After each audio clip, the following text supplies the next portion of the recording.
Good morning, જય શ્રી કૃષ્ણ, રામ રામ છો મિત્રોને. આજના નવા વ્લોગમાં આપનું સ્વાગત છે. મિત્રો, આજે હું ને વ્રજભાઈ આવી ગયા છે ઇન્ડિયાના સૌથી જૂના સેકન્ડ નંબરના પ્રાણી સંગ્રહાલયમાં. મિત્રો, ઇન્ડિયામાં પહેલું પ્રાણી સંગ્રહાલય જૂનામાં જૂનું હૈદરાબાદમાં છે અને બીજા નંબરનું જૂનાગઢ શક્કરબાગ ઝૂની અંદર છે. તો આજે હું ને વ્રજભાઈ આની મુલાકાત લેવા આવ્યા છીએ. તો શક્કરબાગમાં શું શું છે ને કેવું છે આપણે આગળ જોઈએ. મિત્રો, સરસ મજાનો એન્ટ્રી ગેટ છે, ફુવારોને છે ને બધું આખું નવું બન્યું છે. અને ટિકિટની વાત કરીએ, શક્કરબાગ ઝૂની ટિકિટ છે એક પર પર્સનના 45 રૂપિયા, અને તમારે પાછળ સફારીમાં જવું હોય તો 75 રૂપિયા અલગથી છે. તો ટિકિટ લઈ લીધી છે ને હવે અંદર જઈએ અને પ્રાણીઓનો અલગ અલગ વિશે જોઈએ ને જાણીએ.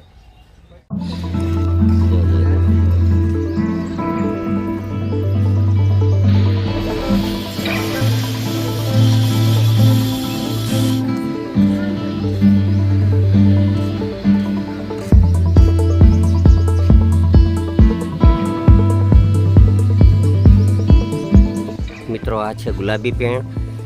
મોટું પક્ષી છે, ઉડતું હોય. અત્યારે જો એ તડકાની મજા લઈ રહી છે. અને બીજી પેણો છે અહીં બાજુમાં બેઠી છે, જો ઉડીને ગઈ. જો આવી મજા લે છે ને જો એ પાણીનું પક્ષી છે. અત્યારે જો સરસ મજાના પાણીમાં તરી રહ્યા છે. અને બીજા છે તો અહીંયા તડકાની મજા લઈ રહ્યા છે.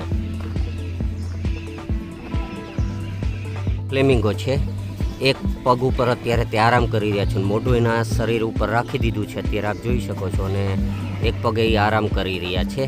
અને બીજું એક આ પક્ષી છે તે વિદેશી પક્ષી છે, તે સિંહ છે. એ બીજા દેશમાંથી, ઠંડા પ્રદેશોમાંથી શિયાળા દરમિયાન અહીંયા આવે છે. એને ગુલ કહેવાય, ગુલછી બર્ડ. પક્ષીઓના અને બધા છે ને તો એના એ બોર્ડ પણ અહીંયા રાખેલા છે. અને આપણે અત્યારે હવે જોઈ રહ્યા છીએ તે છે સારસ પક્ષી. સારસ, રામાયણમાં પણ સારસનું વર્ણન છે કે આ પક્ષી છે તે જીવનમાં એક જ વાર જોડું બનાવે છે. અને એકવાર જોડું બન્યા પછી તે આજીવન સાથે રહે છે. એક સારસ પક્ષી મરી જાય તો બીજું પણ તેની સાથે મરી જાય છે. આ છે મિત્રો ઢોક બગલો, અને ઉપર છે કાળી કાકણસાર ને બીજા ઢોક બગલા છે અલગ અલગ. અને અંદર આ કાચની પેટીમાં અત્યારે મોટા પિંજરામાં આરામ કરી રહ્યા છે.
મિત્રો હવે ફરીને વાગ્યા છે સાંજના 6 અને હવે પાછા નીકળીએ છીએ પાછા ઘરે જવા માટે.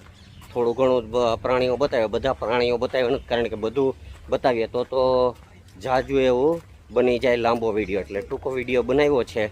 તો આશા છે કે તમને આ વિડીયો ગમ્યો હશે અને શક્કરબાગ ઝૂની મુલાકાત ન લીધી હોય તો અવશ્ય લેજો. તો મળીએ એક નવા વિડીયો સાથે, ત્યાં સુધી બાય બાય.